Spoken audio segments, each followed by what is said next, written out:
Hello everybody and welcome to Mr. Oza's Virtual Classroom Part 3.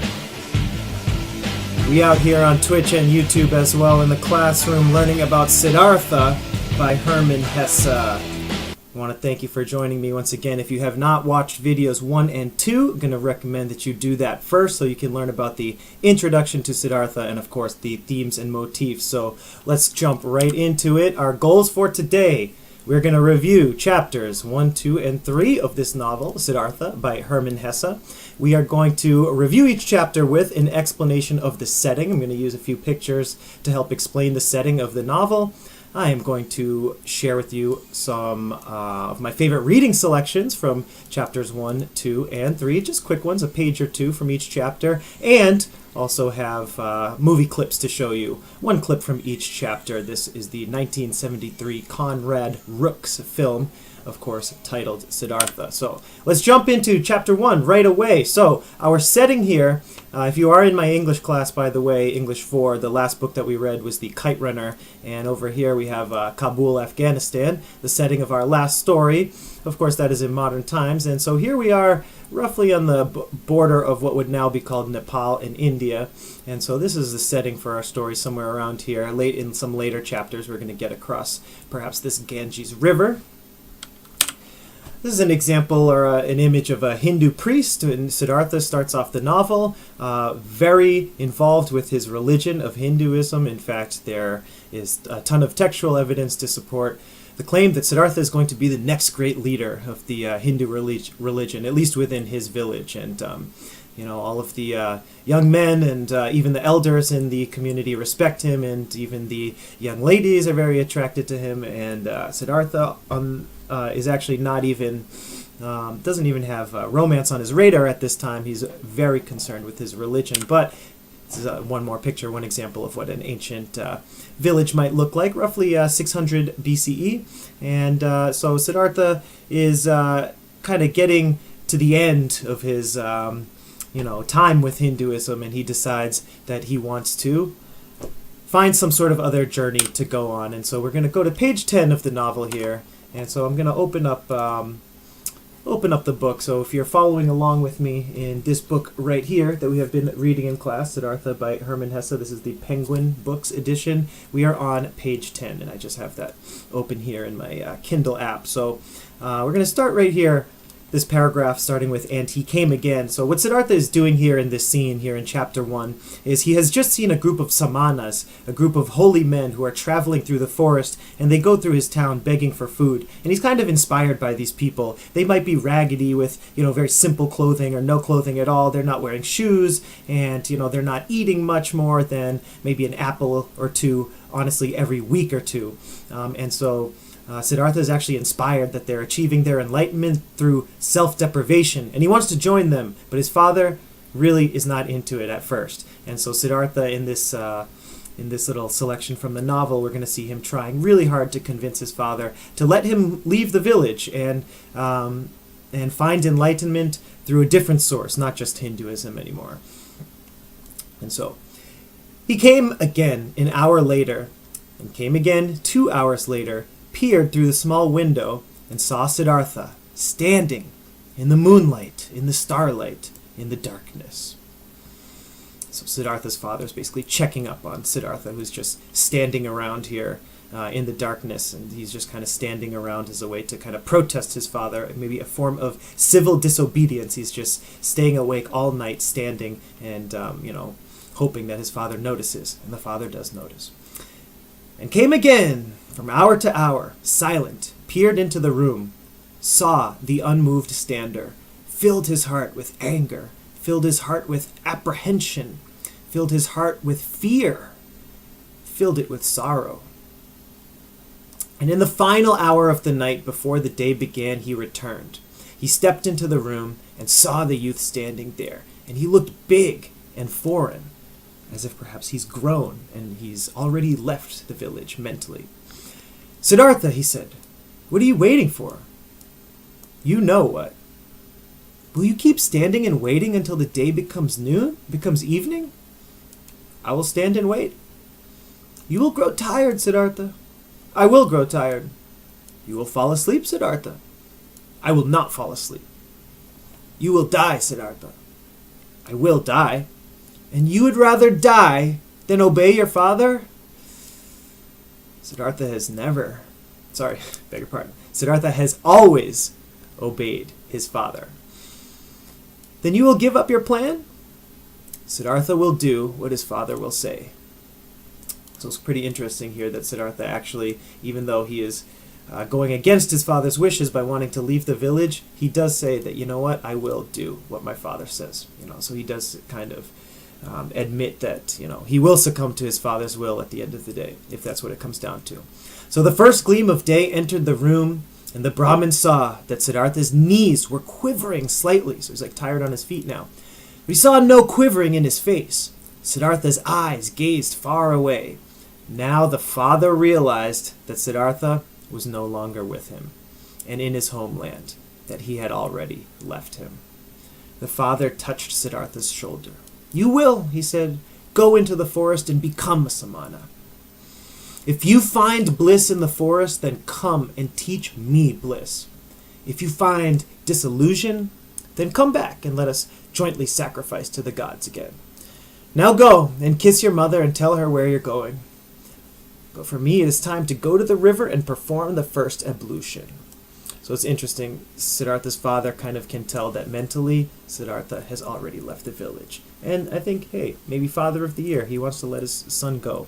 And he trusts him, even though that is a pretty unconventional move, especially back in ancient times. He removed his hand from his son's shoulder and went out.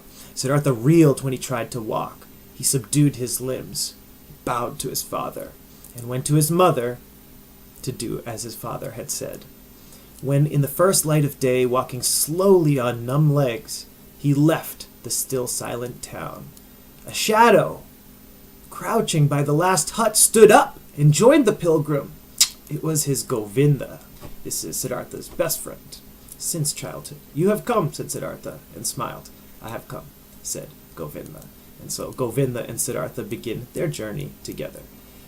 Let's take a quick look at the movie, 1973 Conrad Rook's film. So here we are going to see exactly pretty much what we just read. We are going to see Siddhartha's father at first, in a bit of conflict with his son, and then we're going to see Siddhartha eventually as he is allowed to go on his journey.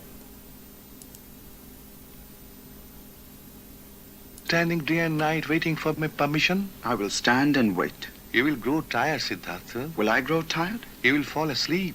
Will I fall asleep? Do you want to die? Do I want to die? Would you die rather than obey your father?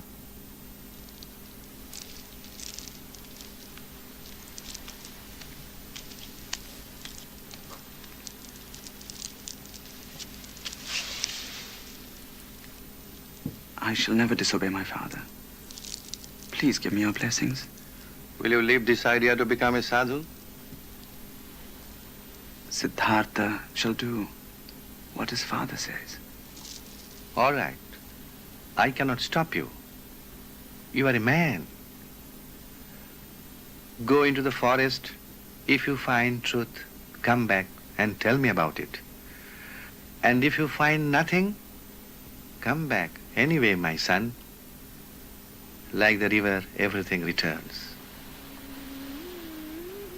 And so here you see Siddhartha say goodbye to his mother and father. One thing that I always like to point out about this scene and about the novel in general is that Siddhartha's father says, if you find bliss, if you find enlightenment, if you find the truth, come back and teach me. It's like a really cool growth mindset that he has. He's like, you know what? I didn't want you to go at first, but if you do go and find what you're looking for, hook a brother up. Share that knowledge with me. Share that wisdom with me.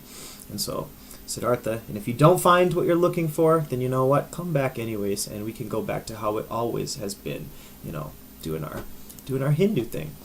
All right, so it's a pretty good look at page 10 there and the clip from chapter 1. So let's talk about chapter 2. Let's talk about Siddhartha as he joins the samanas. As you can see, this is one of the samanas living off in the forest, meditating here. Obviously, the samana has not eaten very much. You can count this samana's ribs. And so Siddhartha first wanted to join this group of samanas because they are finding enlightenment through a very interesting method that he hasn't seen before, and it's called fasting. And so fasting, just for anybody watching out there, if this is something you're interested in doing, please talk to a doctor. Fasting can be very dangerous, especially if you are a young person, a high schooler watching this video. So just, please talk to a doctor if you are at all considering fasting. But anyways, these samanas found that if you live through this Buddhist concept called the middle way, which we have talked about many times in class, you can remove some of the suffering, if not all of the suffering in your life, by getting rid of any desires that you might have. And so if we desire food a lot, we desire really good food, I know I do, in the absence of that good food, could be consider yourself in a state of suffering. So how do you remove that suffering? Well, you have to remove the desire. So these people have trained themselves to not desire food, and therefore in the absence of food, you're not going to suffer. This is why the middle way became very popular amongst kind of poor and middle class people, because they could enlighten themselves and have a good successful spiritual life without having to worry about where my next meal is going to come from. And they are also off living in nature. They don't really have a home. They're traveling and wandering through the jungle. One of the great things about the Indian subcontinent throughout all of history is that it is so lush with natural resources. You have almost every single natural resources you could ever think of. So that allows you to find spiritual enlightenment and do crazy things like invent yoga and a lot of mathematical concepts and a lot of great deep spiritual ideas. Like all of that stuff is all going on because all of the natural resources, the temperature, the weather, the ability to grow crops thanks to the monsoon season, this Indian subcontinent is a great place to be. It allows people like the samanas to just wander through the forest or the jungle without any sort of connection to the rest of the civilization, except for sometimes begging for food if they can't find it on their own. All right, so let's read about the samanas, specifically Siddhartha and his friend Govinda's experience with the samanas. And so we are going to go to page 15 here, once again, if you want to follow along in this handy Penguin Books Siddhartha novel that we've been reading in class.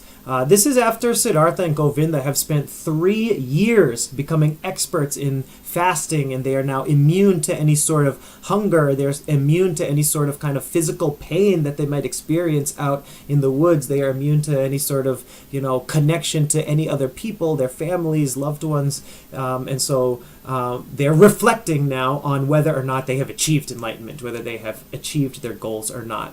And so here we go. If you want to follow along, we are on page 15. What do you think, Govinda? Siddhartha once said during their begging. What do you think? Have we made progress? Have we reached goals? Govinda replied, We have learned, and we are learning more. You will become a great samana, Siddhartha. You have learned every exercise quickly.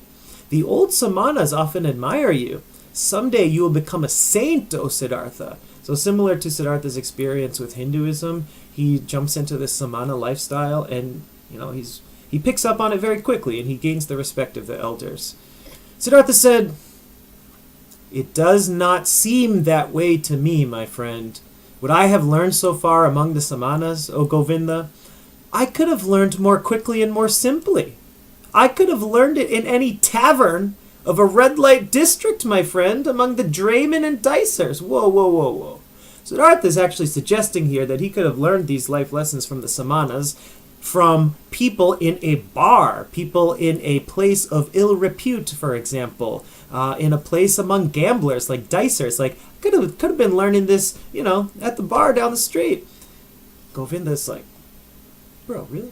Govinda said, Siddhartha is joking with me. How could you have learned meditation? How could you have learned to hold your breath? How could you have learned insensitivity to pain and hunger there amongst those miserable people? Yo, Govinda, little judgmental there? Miserable people? Okay, nobody asked you. All right, anyways. Siddhartha murmured as if to himself, What is meditation? What is abandonment of the body? What is fasting? What is holding of the breath? It is a flight from the ego. It is a brief breakout from the torture of ego. It is a brief numbing of pain and the senselessness of life.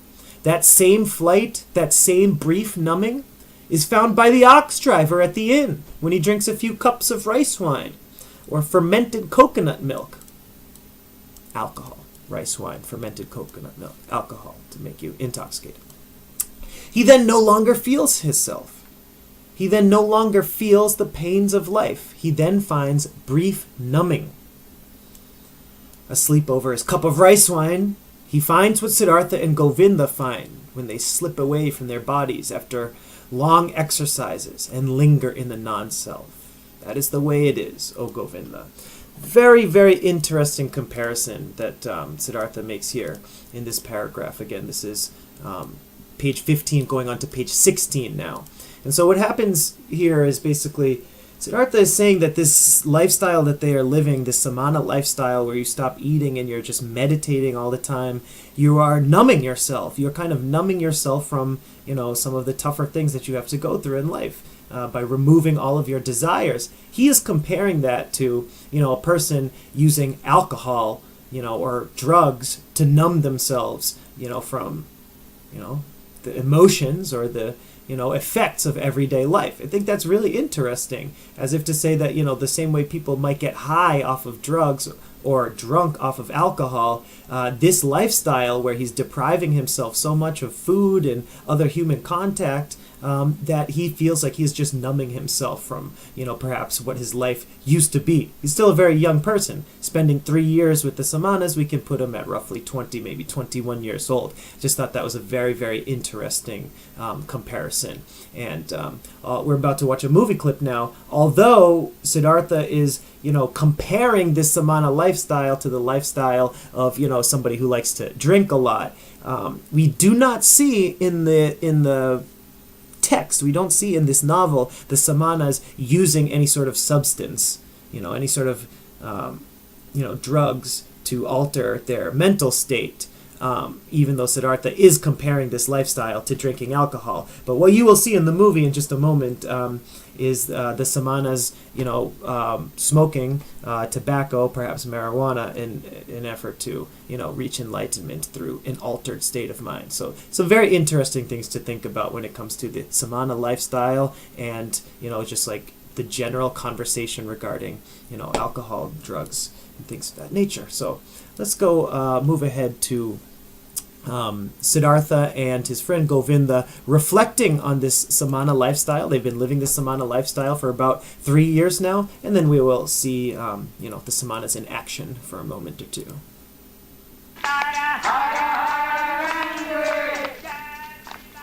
What do you think, Govinda? Are we any further? Have we reached our goal? We've learned so much, and we're still learning. You, Siddhartha, will become a great sadhu because you've learned everything so quickly. The old sadhus were saying that one day you'll be a holy man.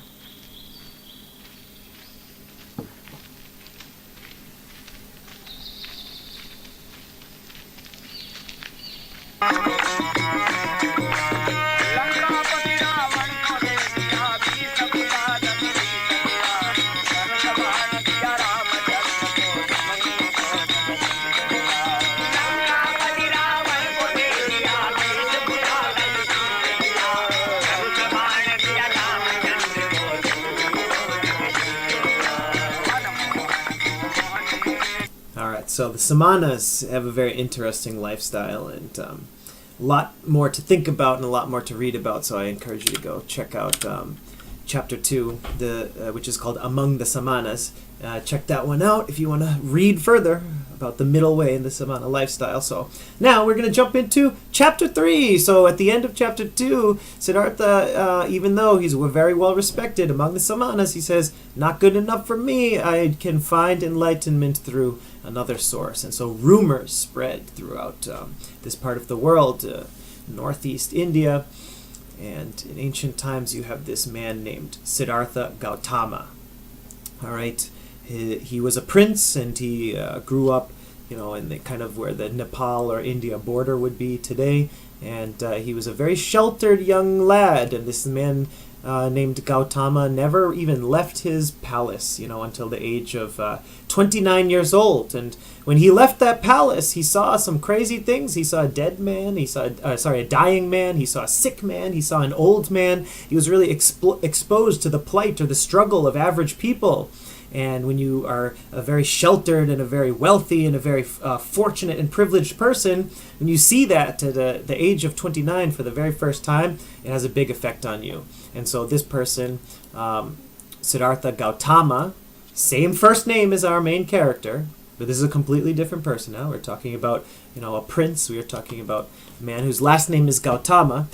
He decides to change his lifestyle completely. He ends up being the founder of the religion Buddhism, and his name was Gautama the Buddha, first name Siddhartha. And so the Buddha, gave people hope. You can compare him to any person that you might think of in the modern world who just gives people hope.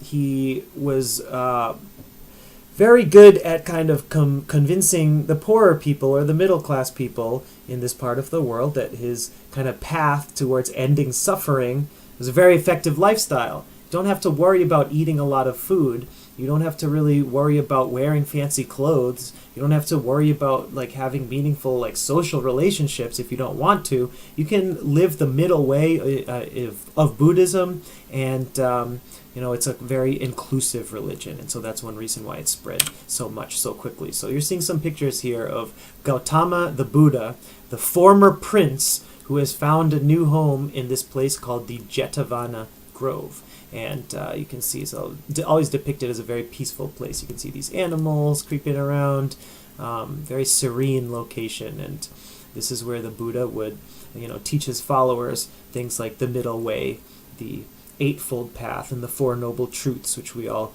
spoke about in class.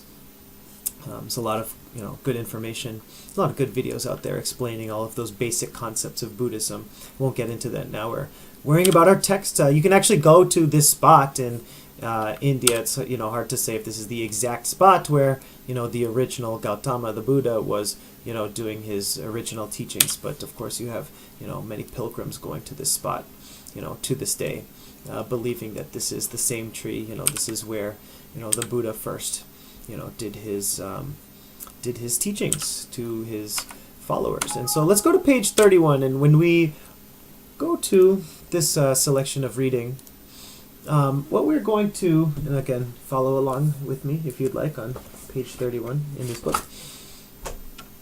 All right, and so the conversation that we are going to read here is between Siddhartha and the Buddha himself. And so this is one of the more exciting moments in the story.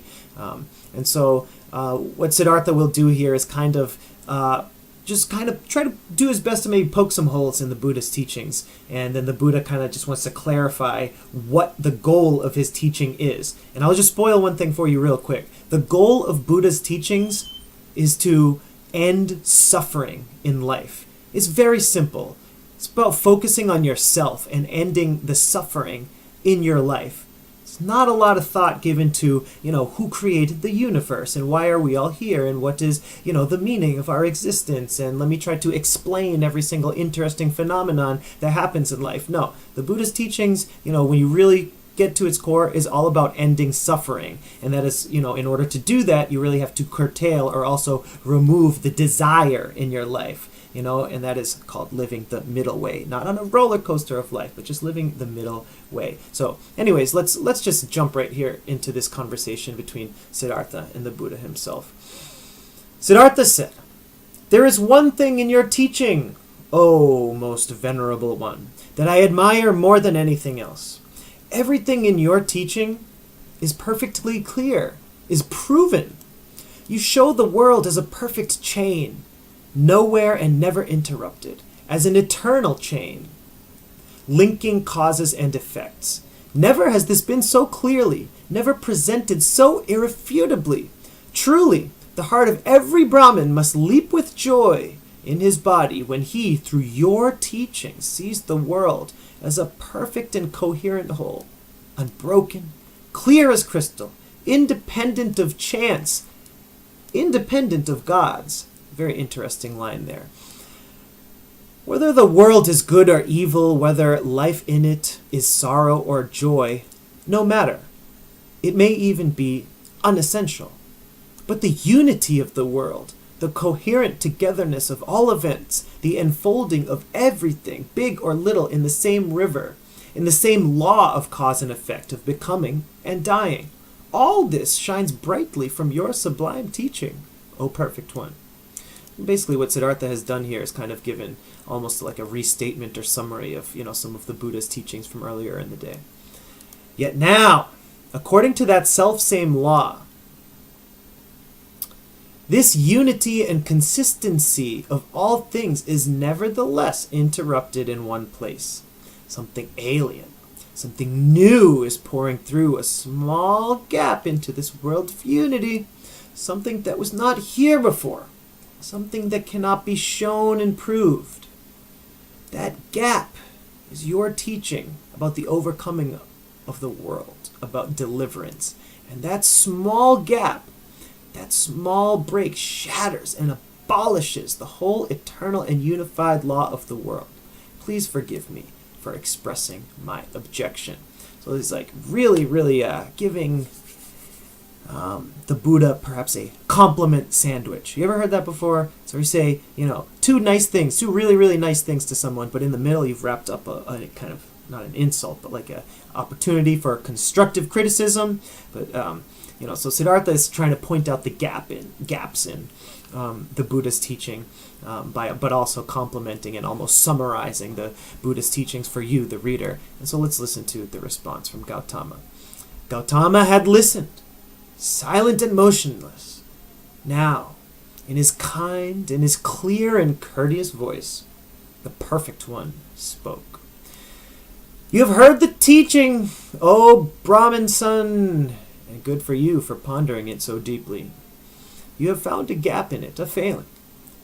May you continue pondering it, but be warned, you who thirst for knowledge, be warned about the thicket of opinions and the fight over words. Whether beautiful or ugly, wise or foolish, opinions are unimportant. Anyone can follow them or reject them. But the teaching that you have heard from me is not my opinion. And its goal is not to explain the world to people who thirst for knowledge. Its goal is different. Its goal is deliverance from suffering. This is what Gautama teaches, and nothing else. Just beautiful. Love this. So Siddhartha finds the big gap in the Buddhist teaching, man. The gap is, what is our purpose in this world? This is a big time gap. It shatters and abolishes the whole eternal unified law of the world. It's like, what are we here for? Can't you give me some meaning in my life, Buddha? Can't you tell me what my place is? Tell me what my role is? And the Buddha's like, you know what? Good for you, man. Good for you pondering so deeply.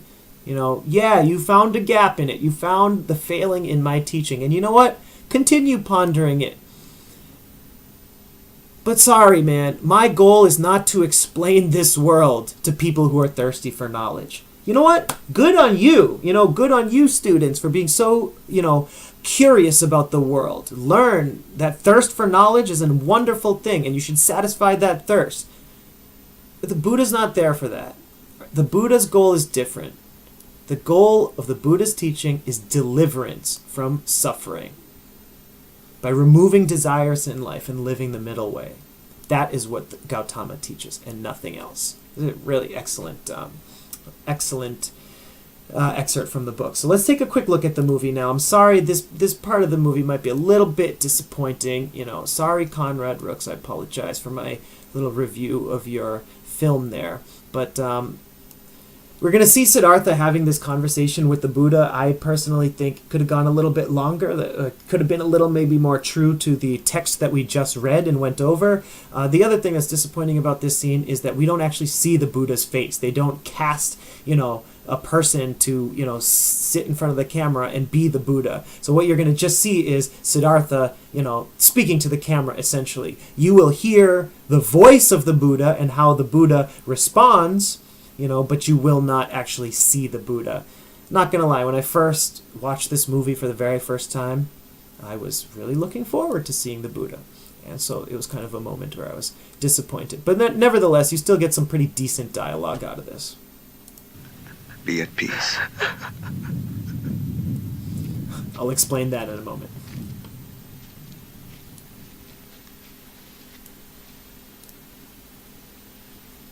Forgive me, illustrious one. May I speak? As you wish. Yesterday, my friend and I had the honor of hearing you speak. Now, my friend has sworn allegiance to you and left me. Now I'm alone, unable to follow you or any teacher. You said yesterday that life was a chain unbroken, linked together by cause and effect. For me, cause and effect are not enough. It is my opinion that everything is whole, unified, complete. Opinions may be beautiful, ugly, or clever. It is not my goal to explain this world to those who are thirsty for knowledge. It is salvation from suffering. This is all the Buddha teaches, nothing more. You can never tell me the secret of what you yourself experienced when you achieved enlightenment. That is why I'm going on my way. Not to find a better teacher, but to leave behind all teachers and to find a way alone or die. You are clever, young Sadhu. Perhaps too clever. Be on your guard against cleverness.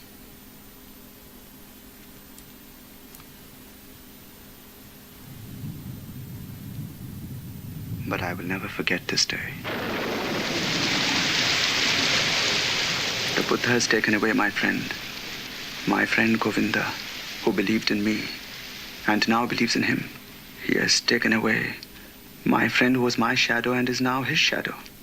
But he has given me Siddhartha. He has given me myself. That's the only man who I will lower my eyes for. No other teaching will attract me as this man's teaching has. I wanted to know the book of the world and the book of my own nature. I missed the sign. I thought the world of appearances was the truth. But I was wrong. It's my own eyes and my own mouth that I could not understand. I could not understand myself. Anyway, that's all over. I've awakened. I'm awake. I've been born today! Nice highlight of the movie there.